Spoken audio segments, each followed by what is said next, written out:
Hi hi ඉතින් කොහොමද යාළුවෝ හැමෝම හොඳින් ඇති කියලා මං හිතනවා. ඉතින් ගොඩක් දවසකින් මගේ යාළුවන්ට මම වීඩියෝ එකක් අරගෙන එන්නේ. ඉතින් මේ ඔයාලා දකින්නේ එක දවසක මම ගෙදර උදේවරුවේ මගේ දවස ගත කරේ කොහොමද කියලා. ඉතින් මේ දවසේ සුපුරුදු පරිදි මගේ හස්බන්ඩ් වැඩ දවසක්. ඉතින් මම මේ කරන්නේ ඇත්තටම මේ යාළුවනේ ඔයාලට මං කලින් කිව්ව ස්ටඩි ව්ලොග් ගේන කතාවක් කලින් කිව්වා. ඉතින් මේ අද මේ කරන්නේ ස්ටඩීමත් නෙවෙයි මම ක්ලාස් කරනවනේ යාළුවනේ. ඉතින් ඒ ක්ලාස් කරනකොටම කලින් දවස මේ දවසට පහුවදා මට ක්ලාස් එකක් තියෙනවා. ඉතින් ඒ ක්ලාස් එකට තමා මම මේ පොඩ්ඩක් ලෑස්ති වෙන්නේ. මට ඕන කරන කරුණු ටික පොඩ්ඩක් ඒ කියන්නේ පාඩම් සැලැස්ම මම පොඩ්ඩක් හදා ගන්නවා. මට එතකොට පහසුයිනේ. ඉතින් මම මේ දැන් කරන්නේ මේ පහුවදාට උගන්වන්න තියෙන එක පොඩ්ඩක් බලලා ඕන කරන දේවල් පොඩ්ඩක් සටහන් කරගෙන පාඩමට සූදානම් වෙන්න. ඉතින් මම පොඩ්ඩක් ඒ දේවල් හොයලා බලන එක තමා මේ කරන්නේ. ඉතින් යාළුවනේ ඇත්තටම මං කලින් කිව්වා වගේ ගොඩක් දවසකින් පස්සේ තමයි මේ වීඩියෝස් අරන් එන්නේ. ඉතින් මං හිතනවා ඉස්සරහට දිගටම වීඩියෝස් අරගෙන එන්න මේ මගින් නවත්තන්නේ නැතුව. ඉතින් ඔයාලට කොහොමද? හැමෝම හොඳින් ඉන්න ඇති කියලා මං හිතනවා. මමත් හොඳින් ඉන්නවා ඉතින්. මේ දවස්වල මාරම රස්නේ නේද යාළුවනේ. ඇත්තටම මේ ෆෑන් එකක් දාගෙන හිටියත් මදි. ඒ තරමට පුදුම තරම් රස්නෙයි. ඉතින් මොකද කරන්නේ නේද? මම ඉතින් මේ මට පුළුවන් විදිහට මේ විදිහට මගේ වැඩ ටිකත් කරගත්තා. ඇත්තටම අද vlog එකේ තියෙන්නේ ගොඩාක් කලාවට මේ වැඩේ කරන එකක් තමයි මේ තියෙන්නේ. ඉතින් මම මේ වැඩේ කරන අතරේ අපි චුට්ටක් කතා කරමු. ඇත්තටම කියනවා නම් යාළුවනේ මම හරිම ආසයි මේ මගේ වැඩ ටික හරිම පිළිවෙලට කලින් ප්ලෑන් කරලා ඒ කියන්නේ පෙර සූදානමක් ඇතුව කරගන්න. මං හිතනවා ඒක මං වගේම ඒ විදිහ පුරුදු වෙලා ඉන්න අය ඕන තරම් යාළුවෝ ඇති. ඒ වගේ මේක හරිම පහසුයි. ඒ කියන්නේ හිතන්නකෝ දැන් අපි මං දැන් මේ උදාහරණ විදිහට මම මේ කරන වැඩේම දැන් මට පහුවදා දවසේ ක්ලාස් එකට යන්න කලින් මම මේ විදිහට චුට්ටක් ප්‍රැක්ටිස් වෙලා පොඩ්ඩක් බලාගෙන මොනවද මට කරන්න තියෙන්නේ දරුවන්ට කියන දේ මම බලාගෙන යනකොට ඇත්තට මට ඒක මාරම පහසුයි. වගේම මේ හරි ලේසි මගේ මනසටත්. මොකද මං දැන් මුකුත්ම නොකර හෙට උදේ කෙලින්ම ගිහිල්ලා මේ වැඩේ කරනවා නම් මට ඇත්තට මේක හරි අමාරුයි. මගේ ඔළුවටත් අමාරුයි. මොකද ඒ වෙලට බලලා මට නම් හරි අපහසුයි ඒක ඔළුවටත් දාගන්න. මං හිතනවා හැමෝටම එහෙම වෙන්නේ නැති කියලා. මොකද මේ විදිහට කල් තියා ලෑස්ති වෙනකොට පෙර සූදානමක් ඇතිව වැඩ කරනකොට මාර මේක ලේසි. අපේ වෙලාවත් ඉතුරුයි. පොඩි වෙලාවක් කැප කරලා මේ දේවල් කරා වගේම හරි පහසුවෙන් අපිට අපේ වැඩ ටික ඉක්මනට මේ වැඩේ කරා ඊට පස්සේ අනිත් වැඩේ. ඒ විදිහට කරගෙන යන්න තමයි තියෙන්නේ. ඉතින් ඒකයි මං ගොඩක්ම මේ විදිහට මේ කලින් ලෑස්ති කරගන්න ඕන වැඩ ටික. ඉතින් ඔයාලා කොහොමද යාළුවනේ කරන්නේ? ඉතින් ඔයාලා මීට වඩා වෙනස් විදි කරනවා නම් ඒ දේවල් කමෙන්ට් එකක් දාගෙන යන්න. එතකොට මටත් ඒක ලොකු උදව්වක් වෙයි. මගේ ජීවිතේට දෙයක් ගන්න තියෙනවා නම් එකතු කරගන්න. ඉතින් පේනවනේ යාළුවනේ තාමත් මං වැඩ තමයි කරන්නේ. ඉතින් ඔයාලන්ට මම යාළුවනේ කිව්වනේ ස්ටඩි vlog අරගෙන එන්නම් කියලා. ඇත්තටම මට දැන් පාඩම් කරන කාලේ ලං වෙලා දැන් නම් තියෙන්නේ. මම මෙච්චර දවසක් මුකුත් පාඩම් වැඩ නොකර ඔහේ නිදහසේ තමයි මගේ කාලේ ගත කරේ. ඒත් ඉතින් දැන් මට තේරෙනවා පාඩම් කරන්න ඕන. දැන් මගේ එක්සෑම් ළඟ වෙනවා. ඉතින් එක්සෑම් එකකට අපි ගිහිල්ලා උඩ බලාගෙන ඉන්න නෙවෙයිනේ. අනිවාර්යෙන් පාඩම් මොනවා හරි කරන්න ඕනි නේද? ඉතින් ඒ වගේ තමයි මටත් දැන් ඉතින් පාඩම් කරන්න ඕනි කියන දේ තදටම දැනලා තියෙනවා. මොකද මේ ඔක්කොටම වැඩි බයයි. ඉතින් බය නිසාම පාඩම් කරන්න තමයි හිතෙන්නේ එක්සෑම් එක මතක් වෙනකොට. ඉතින් ඒ නිසා මං හිතුවා මම පාඩම් කරනකොට අනිවාර්යෙන් ඔයාලට ස්ටඩි ව්ලොග් අරගෙන එන්නම් කියලා. එතකොට ඔයාලටත් ඒක මොටිවේෂන් එකක් වෙයි. වගේම කම්මැලි වගේ වෙලා කෙනෙක් ඉන්නවා නම් එයාටත් ඔන්න වීඩියෝස් බලලා මේ වගේ අප් කරගෙන මේ වැඩ ටික කරගන්න පුළුවන් වෙයි කියලා මං හිතනවා.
ඉතින් යාළුවනේ මං කලින් කිව්වා වගේ මම්මට ඕන කරන තොරතුරු ටික පාඩම් සැලැස්ම මම පොඩ්ඩක් බලලා ඒක එහෙම මම පොඩ්ඩක් කොලයක නෝට් ඩවුන් කරගන්නවා.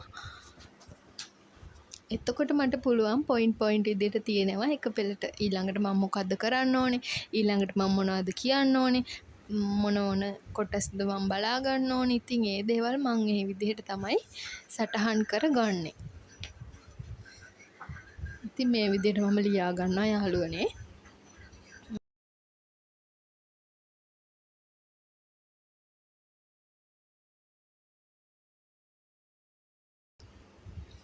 ඇත්තටම මේ වෙලාවේ නම් මාර මහන්සි යාළුවනේ මං මේ දේවල් කරා වගේම මම ඉතින් පාඩම් කරන දේවලුත් පොඩ්ඩක් ඒ ගමන්ම සටහන් කරගත්තා. මොකද මං කිව්වනේ ඔයාලට මම පාඩම් කරන වැඩත් කරගන්න ඕනි කියලා. ඉතින් ඒකටත් මම ටයිම් ටේබල් එකක් වගේ හදාගත්තා. මොකද විෂයන් ගොඩක් තියෙනවා මට කරගන්න.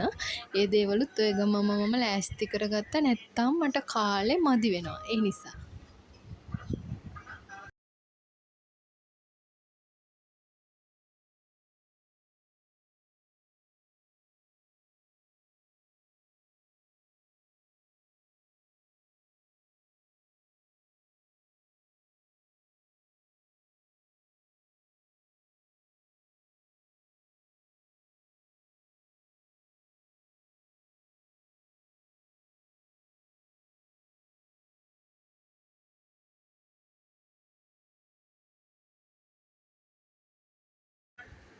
ඉතින් යාළුවනේ මේ වෙනකොට නම් ඇත්තටම ගොඩාක් දුරට වැඩ ටික ඉවරයි.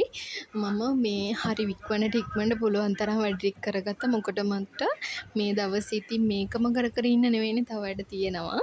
ඒ නිසා මේ කාලේ මැනේජ් කරගෙන කරගන්න තියෙන වැඩ ටික මම හරි ඉක්මනටම කරගත්තා. ඇත්තටම යාළුවනේ කරන්න තියෙන වැඩ නම් ගොඩක් තියෙනවා. පාඩම් කරන වැඩ එහෙම මතක් වෙනකොට ඇත්තටම හිස රදේ වගේ. ඒ වුණාට ඉතින් ඒව අපි කරගන්නත් ඕනිනේ නේද? ඉතින් මම ඉක්මනට ওই ටික සටහන් කරගෙන ඒ වැඩේ ඉවර කරගත්තා. ඉවර වුණාට පස්සේ නම් මාරම නිදහසක් ඔළුවට දැනෙන්නේ. ඉතින් ඊට පස්සේ මම මේ කරන්නේ මට පැක් එකක් දාන්න හිතුණා. ෆේස් පැක් එකක් තමයි මං අද දැම්මේ. සමහර දවස්වලට මම මේ පැක් එක මේ ඇඟටත් පාවිච්චි කරනවා. ඒ කියන්නේ කකුල් අත්වලටත් පාවිච්චි කරනවා. මං මේ අද දවසේ නම් පාවිච්චි කරන්නේ මූණට විතරක්. ඒ නිසා පොඩ්ඩක් තමයි අරගත්තේ. මේ මොනවද කියනවා නම් මේ ඇවිල්ලා මුල්තානි මිට්ටි. මුල්තානි මිට්ටි යාළුවෝ දන්නවා ඇතිනේ හොඳ මේ ෆේස් පැක් එකක් මං හරි ආසාවෙන් පාවිච්චි කරනවා. මේක මොහොරම සුවඳයි යාළුවනේ. මේ මැටි වගේ. ඇත්තට මේ මම ආසම කරන පැක් එකක් කිව්වොත් හරි මේක. ඊට පස්සේ ඉතින් මේකෙන් පොඩ්ඩක් අරගෙන මේකට කැමති දේවල් ඕන නම් මික්ස් කරලා ගන්න පුළුවන්. ඒ වුණාට මම නම් මික්ස් කරේ වතුර. ඉතින් මං ආසයි ඒක පාවිච්චි කරන්න. ඒක නිසා මං ඒක පැකට් එකේම තියාගෙන තමයි පාවිච්චි කරන්නේ. ඉතින් ওই විදිහට ඒකෙන් චුට්ටක් මං ওই විදිහට භාජනයකට පිරිසයකට දාගෙන මං කිව්වනේ අද මං මික්ස් කරන්නේ වතුරත් එක්ක කියලා. ඊට පස්සේ වතුර ටිකක් අරගෙන ඒ ටික ඔක්කොම මං ඉතින් ආයෙ මුකුත් වෙනම මික්ස් කරන්න ගත්තේ නැහැ. අතෙන්ම තමයි මික්ස් කරගත්තේ. මොකද ගාන්නේ ඉතින් මූණේනේ. ඒ නිසා. පින්සල් එහෙම තිබ්බ යාළුවනේ ඕවා හොයන්න නැහැ. ඒක නිසා ඉතින් මම අතෙන්ම ඕගලන්ට පේන ඇති අර ඇඟිල්ල එහෙම මැටි වගේ මඩ වගේ ඇලෙනවා. ඒ ෆේස් පැක් එකේ හැටි යාළුවනේ. ඕක මේ වෙලාවේ ඇත්තට මාරම සුවඳයි. මං ඉතින් සුවඳටමයි මං ඒකට ආස. මාර ලස්සනට මේ මූණ අර අපි ආස කරන මං නම් ආස කරන්නේ මූණට අර නිකන් අමුතු ග්ලෝ එකක් වගේ අන්න එහෙම එනවා මේ පැක් එක යූස් කරලා ඉවරනකොට. අර ඔයගලන්ට පේනවා ඇති. අර නිකන් ඇඟිල්ලේ පවා ඇලිලා තියෙනවා. මොකද අර මඩ් පැක් එක වගේ නිකන්. ඉතින් මං තව වතුර ටිකක් දාගෙන මට ඕන පේස්ට් එකේ ගාන්ට හදාගෙන මේ ඒක හොඳට මික්ස් කරගත්තා. ඔහොම වුණාට පොඩ්ඩක් අර කැට වගේ ඇඟිල්ල වටේට තියෙන ඒවත් එක්ක එකතු කරගෙන මම ඉතින් අරගත්තා හොඳට. මික්ස් කරනක තරමට මේ අපිට මූණට ඇප්ලයි කරගන්න හරි ලේසියි ඒක. ඉතින් ඊට පස්සේ මම මොකද කරේ එහෙමම ආයෙ වෙන පිරිසල් නම් මුකුත් අරගත්තේ නැහැ යාළුවනේ. මම මගේ අතින්ම මේ මූණේ ගාගත්තා. ඊට පස්සේ පොඩක් තික් ලේ එකක් වගේ ගාගෙන මම නම් මේක වේලෙනකං වෙලාවක් කියන්නත් නෑ යාළුවනේ ඒක වේලෙනකං හිටියා.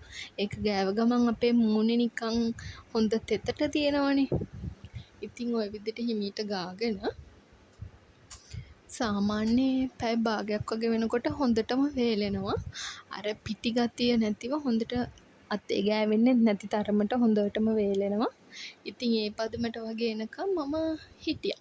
එතකන් ඉතින් මම මට පොතක් කියවන වැඩක්, ෆෝන් එක බලනවා. නැත්තම් වෙන මොකක් හරි මට තියෙන පොඩි හරි වැඩක් මං කරගන්නවා. ඉතින් ඒ වෙලාවේ ඉතින් මේ කරන්නේ මේ තාමත් ෆේස් පැක් එක ඇප්ලයි කරනවා. අර ඔයගලන්ට පේනවා ඇති යාළුවනේ මේ ඇත්තටම හරි ෂෝක්. ඒක මේ අර ලොකුවට රෆ් නැහැ. හරි සිනිඳුයි ගෑවාම. හරි පහසුයි ගාගෙන ඉන්නත්.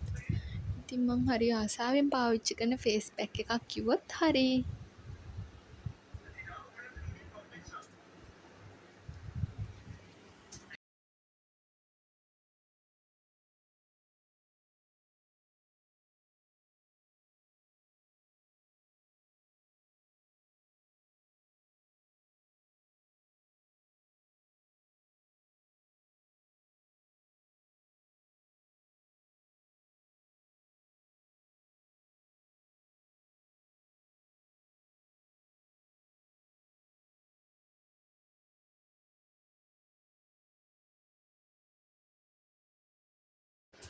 ඔන්න දැන් නම් යාළුවනේ මම ගාගෙන ඉවරයි.